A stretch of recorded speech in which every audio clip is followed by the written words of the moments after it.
आप सुन रहे हैं रहस्यमयी कहानी शैतानी रस में।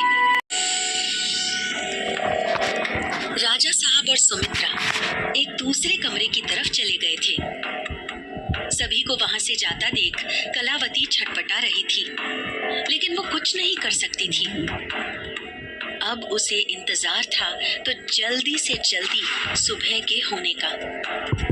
लटकते हुए अचानक उसे अपने शरीर में असहनीय पीड़ा होने लगी थी। डायन की चोटियों की पकड़ उसके हाथ पर बढ़ती ही जा रही थी। वो चिल्ला भी नहीं सकती थी। उसे ऐसा महसूस हो रहा था जैसे उसके शरीर से कोई धीरे धीरे खून खींच रहा था। वो कमजोर पड़ती जा रही थी। कुछ ही देर में उसका सिर लटक गया और वो बेहोश हो गई। वहीं दूसरी तरफ निकी अपने कमरे में बिस्तर पर लेट चुकी थी। उसकी आंखों के सामने डायन का वो चेहरा बार बार आ रहा था। वो मन ही मन सोचती हुई बोली, माँ जी ने कहा कि डायन पहले कभी नहीं आई, तो फिर आज उसके आने का कारण क्या हो सकता है? उसका यहाँ आने का क्या मकसद हो सकता है? इसी सब के बारे में सोचते सोचते उसे कब नींद आई पता ही नहीं चला। वो नींद में ही कल्पना की दुनिया में सैर करने लगी थी। वो वापस उसी जगह पहुंच गई जहां पहले उसने एक वीरान सी जगह देखी थी, लेकिन आज वहां का वातावरण कुछ अलग था। वो हैरानी से उस जगह को देखे जा रही थी। वो खुद में बड़बड़ाती हुई बोली, कुछ दिन पहले तो ये जगह शमशान बन चुकी थी। पहाड़ और पत्थर के अलावा यहाँ कुछ भी नहीं था, और अब यहाँ अचानक इतनी हरियाली कैसे आ गई? वो धीरे धीरे मखमली घास वाले रास्तों पर आगे बढ़ने लगी। रास्ते के दोनों तरफ बड़े बड़े वृक्ष तरह तरह के स्वादिष्ट फलों से लदे हुए थे, और चिड़ियों के चहचहाने की आवाज साफ सुनाई दे रही थी। वो आश्चर्य करती हुई बोली, मैं किसी दूसरी जगह तो नहीं आ गई ना? ये जगह तो पहली बार वाली जगह से भी ज्यादा खूबसूरत है। अचानक उसकी नजर एक तालाब के दूसरी तरफ नृत्य कर रही कुछ औरतों पर पड़ी। वो सब बहुत खूबसूरत दिख रही थी और सबकी पीठ पर सफेद पंख निकले हुए थे। वो हैरानी से देखती हुई बोली, ये सब तो परियां लग रही हैं। क्या मैं सच में परी लोक तो नहीं पहुंच गई हूँ? उसे विश्वास नहीं हो रहा था। उसके पैर अनायास ही उनकी तरफ खींचे जा रहे थे। वो अपनी सुध बुध खोए बढ़ती ही जा रही थी। तभी अचानक वो किसी चीज से टकराई और उसके कदम वहीं रुक गए। उसकी नजर नीचे गई तो उसका दिल धक से रह गया। सामने ही तालाब की गहराई थी और वो उसमें गिरने ही वाली थी कि एक प्यारा सा बारहसिंगा उसके सामने अपनी सींग अड़ा कर खड़ा हो गया था। वो बारहसिंगा के पास बैठ गई और प्यार से उसकी गर्दन पर हाथ फेरती हुई बोली, धन्यवाद मेरी जान बचाने के लिए। अचानक उसकी नजर तालाब में पड़ रही अपनी परछाई पर पड़ी। वो हैरानी से खुद को देख रही थी। उसके वस्त्र और स्वर्ण आभूषण बिल्कुल परियों की तरह प्रतीत हो रहे थे। तभी उसकी नजर अपनी पीठ पर उगाए सफेद पंखों पर गई। उसकी आंखें फटी की फटी रह गईं। वो हैरानी भरी नजरों से देखती हुई बड़बड़ाई, मेरी पीठ पर पंख? मैं तो परी नहीं हूँ, फिर ये पंख कहाँ से आए? निकी अपनी कल्पना की दुनिया में गहराई में डूबती चली जा रही थी। अचानक उसके सामने से वो बारहसिंगा उछलता हुआ भागा। वो उसे देखने के लिए पीछे मुड़ी तो उसका सामना एक और अचंभे से हुआ। उसके सामने ही एक बाल देवी खड़ी थी और बारहसिंगा भागता हुआ उन्हीं के पास जा पहुंचा था। बाल देवी उसकी गर्दन को प्यार से सहलाने लगी। उनका रूप देखकर निकी दंग रह गई। उसके अंदर एक अजीब सी बेचैनी और छटपटाहट होने लगी थी। अचानक वो उन बाल देवी के पैरों में गिर पड़ी। बाल देवी मुस्कुराती हुई बोली, निकी उठ जाओ पुत्री। निकी खड़ी होती हुई बोली, आप कौन है देवी? मैं आपको पहचान नहीं पाई, लेकिन आपको देखते ही मन में एक अजीब सी बेचैनी हो रही है। कौन है आप? बाल देवी मुस्कुराती हुई बोली, मैं कौन हूँ ये ज्यादा महत्वपूर्ण नहीं है। महत्वपूर्ण है तो वो है तुम्हारी सुरक्षा। इतना कहकर वो अपने गले से एक लॉकेट निकालने लगी। उस लॉकेट पर बहुत सारे स्टार को आड़ा तिरछा करके एक श्री यंत्र बनाया गया था। बाल देवी उस श्री यंत्र को निकी को देते हुए बोली, लो, इसे अपने गले में डाल लो। निकी ने अपने गले में लॉकेट पहनते हुए कहा, देवी, ये लॉकेट क्यों? बाल देवी बोली, ये एक श्री यंत्र है। ये तुम्हें बुराइयों से बचाएगी।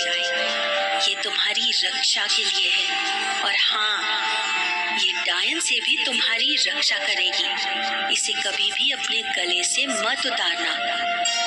निकी हैरान होती हुई बोली, डायन? आपको कैसे पता कि मेरे आसपास डायन है? बाल देवी मुस्कुराती हुई बोली, मेरा कार्य था तुम्हारी रक्षा का प्रबंध करना। वो मैंने कर दिया और अभी मेरे बारे में जानने का समय नहीं आया है। जब सही समय आएगा तुम मुझे भी पहचान जाओगी। मुझे अब जाना होगा। निकी जिद करती हुई बोली, रुकिए, मुझे मेरे सवालों के जवाब जानने हैं। मुझे मेरे सवालों के जवाब चाहिए। कौन है आप? कहते हुए अचानक से निकी की नींद खुल गई।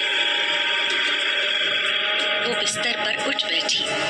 निकी हैरानी से आसपास देखने लगी, लेकिन अब वहाँ कोई भी दिखाई नहीं दे रहा था। वो बिस्तर से नीचे उतरते हुए खुद में बड़बड़ाई, मैं भी ना सपने में क्या क्या देख लेती हूँ और फिर उसे सच मान लेती हूँ।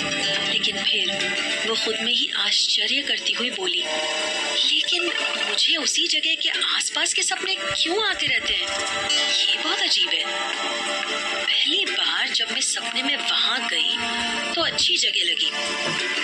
दूसरी बार उस जगह पर वीरानी छाई हुई थी और अब तीसरी बार वो जगह पहले से भी ज्यादा सुंदर हो चुकी है। आखिरकार राज क्या है इसका? ये मेरे लिए सिर्फ सपना है या हकीकत? वो उसी ऊहापोह में फंसी हुई बिस्तर से उठ खड़ी हुई। अचानक से उसकी नजर दीवार घड़ी पर गई। सुबह के 5 बज चुके थे। वो खुद में बड़बड़ाई, मैंने ये सपना सवेरे देखा था। कहा जाता है कि सवेरे का सपना सच होता है। कहीं मेरा सपना सच तो नहीं? कहीं वो जगह रियल में कहीं एग्जिस्ट तो नहीं करती है ना? और वो छोटी बच्ची जिसे मैं देवी कह रही थी, वो कौन थी? निकी के सामने अभी अनगिनत प्रश्न उभर आए थे और उसमें से किसी का जवाब उसके पास नहीं था। इसी परेशानी में उसका सिर फटा जा रहा था। उसने सुबह की ठंडी हवा खाने के लिए अपने कमरे का दरवाजा खोल दिया। सामने के जंगलों से शुद्ध हवा छनकर आ रही थी। वो आंखें बंद कर हवा के मंद मंद झोंकों को अपने चेहरे पर महसूस करने लगी थी। उसी समय उसके कानों में हवेली के अंदर से आती एक चीख की आवाज सुनाई पड़ी और उसने तुरंत अपनी आंखें खोल दी। निकी तेजी से हवेली के अंदर भागी और सीधे दरबार में पहुंची। वहां माई का शरीर पड़ा हुआ था। पास ही कुछ नौकरानी, सुमित्रा और घर के सदस्य खड़े थे। निकी सुमित्रा की तरफ देखती हुई बोली, माँ जी, माई को क्या हुआ? वो ठीक तो है ना? सुमित्रा बोली, हाँ वो ठीक है, बस उनका शरीर अब काफी कमजोर हो चुका है, जैसे उनके शरीर में खून नाम मात्र का ही बचा है। निकी सोचती हुई बोली, इसका अर्थ है कि माई का खून। सुमित्रा तुरंत ही आंखें दिखाती हुई बोली, श्श्श, क्या कर रही हो? चुप रहो, एकदम चुप। अगर डायन ने सुन लिया तो तुम भी यहाँ ऐसे ही पड़ी मिलोगी। तभी कुछ नौकरानी माई को उठाकर हवेली के एक कमरे में ले गईं। घर के सदस्य भी एक एक करके इधर उधर चले गए। सुमित्रा वहीं एक कुर्सी पर उदास मन से बैठ गई। उसके चेहरे पर निराशा साफ देखी जा सकती थी। निकी सुमित्रा के पास बैठती हुई बोली, माँ जी, आप रात भर सोई नहीं थी क्या? आपकी आंखें लाल दिख रही हैं। सुमित्रा बोली, नींद कैसे आती? एक तो डायन की चिंता और ऊपर से माई का इस तरह हवा में लटके रहना। रात भर यही सोचती रही कि करूं तो क्या करूं। अजीब सा हो रहा है सब यहाँ पर। निकी के मुंह से अनायास ही निकल पड़ा, माँ जी, यहाँ तो सब कुछ ही अजीब सा है। अगले ही पल निकी को आभास हुआ कि उसने क्या कह दिया। वो सॉरी बोलने ही वाली थी कि सुमित्रा धीमी आवाज में बोली, मैं जानती हूँ बेटा कि तुम जब से यहाँ आई हो तुम्हें कुछ न कुछ अजीब सी रस्में निभानी ही पड़ रही हैं, लेकिन हम सब मजबूर हैं। ऐसा समझ लो कि हम लोग ये जीने के लिए कर रहे हैं। हम यहाँ से कहीं दूसरी जगह भी नहीं जा सकते। निकी ने हाँ में सर हिलाया। आज पहली बार सुमित्रा ने बहुरानी ना कहकर बेटा कहा था और निकी को अंदर से इतनी खुशी हो रही थी कि उसके पास व्यक्त करने के लिए शब्द ही नहीं थे। उसे सुमित्रा से ऐसी उम्मीद बिल्कुल भी नहीं थी। उसने अब तक जैसी छवि सुमित्रा की अपने मन में बना रखी थी, आज वो छवि फिर से धूमिल होने लगी थी। सुमित्रा आगे बोली, आज तक हमने इतनी रस्में निभाई, लेकिन अब समझ नहीं आ रहा है कि डायन के साथ कैसे रहेंगे। उन्हें परेशान देख निकी बोली, मम्मी जी, मुझे लगता है कि रस्में निभाने के बाद वो वापस चली जाएगी। सुमित्रा बोली, बेटा, रस्में निभाने के बाद वो जाए या ना जाए बात की बात है, लेकिन डायन जिस घर में रहती है उसे शमशान बना देती है। हम उसका साया इस पर नहीं पड़ने देना चाहते, नहीं तो ये भी उसी रेगिस्तान की तरह बंजर बन जाएगा। निकी सोचती हुई खुद में बोली, मम्मी जी की बात तो सही है, हम उसे यहाँ से भगाने के लिए क्या कर सकते हैं। सुमित्रा और निकी दोनों इस बारे में अभी सोच ही रहे थे कि तभी उनके कानों में पायल की छन छन की आवाज सुनाई पड़ने लगी। पायलों की छन छन की ये आवाज क्या किसी और आने वाले नए खतरे का संकेत थी? क्या भैरवगढ़ को भी डायन रेगिस्तान बना देगी? जानने के लिए सुनिए अगला एपिसोड।